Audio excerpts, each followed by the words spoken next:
Você irá ouvir mais uma reflexão de caminhar na graça.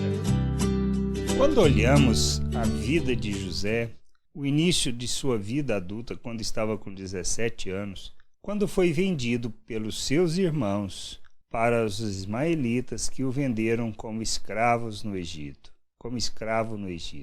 Diz lá em Gênesis 37, 28, e passando os mercadores midianitas, os irmãos de José, o alcançaram e o tiraram da cisterna e o venderam por 20 siclos de prata aos ismaelitas.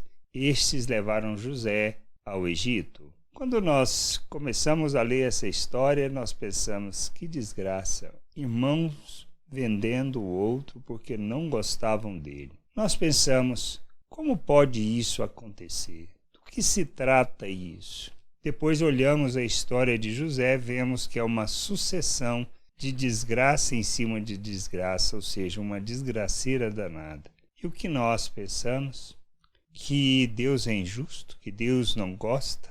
Nós podemos não entender a história de José no seu início, nem durante parte do quando ela é contada. Quando iremos entender essa história? Depois, quando ele já era governador do Egito, depois de muitos anos. Quando ele está acima de todos, governava todo o Egito, estando somente abaixo do faraó. O que a gente imagina? Essa é a questão. E é isto que a gente precisa pensar sobre a nossa vida e refletir sobre o que nos acontece muitas vezes.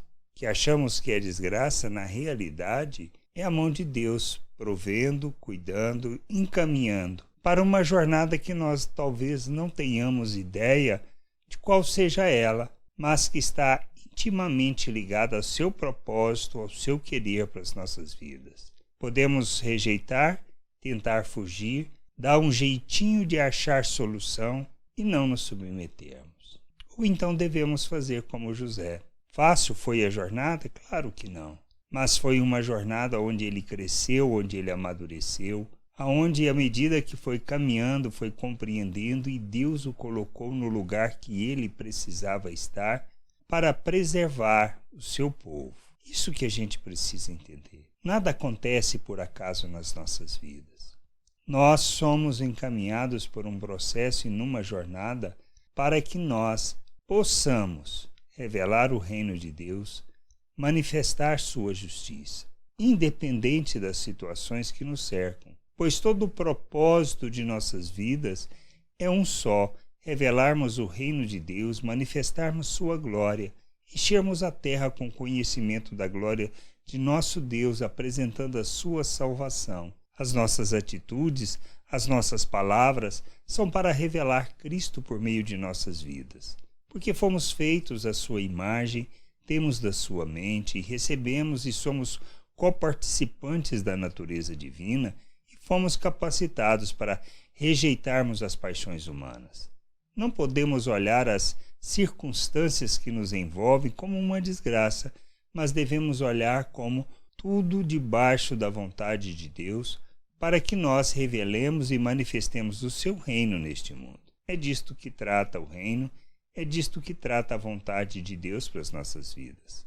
Que a gente possa crescer, amadurecer, andar na vontade de Deus, viver essa vontade de forma plena, manifestar o seu reino de forma plena. Que a gente cresça, amadureça, compreenda toda a vontade do Pai e sejamos instrumento de justiça e expressão dessa graça neste mundo.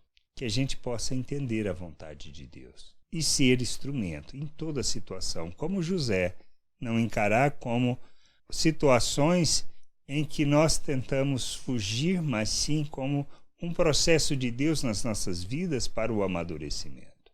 Que a gente tenha a mesma atitude de José, mesmo passando por momentos difíceis, talvez como ele tenha passado, que são momentos que talvez possam brotar o desespero nas várias situações em que foi abandonado. Mas diante de todas as situações, ele cresceu, ele amadureceu e cumpriu o propósito de Deus. Que a gente possa fazer o mesmo, entendendo que estamos debaixo de nosso Deus e que Ele é soberano e controla todas as coisas. Graça e paz sobre a tua vida. Amém. Não deixe de ouvir outras reflexões de Caminhar na Graça no agregador de podcast de sua preferência. Procure por Caminhar na Graça.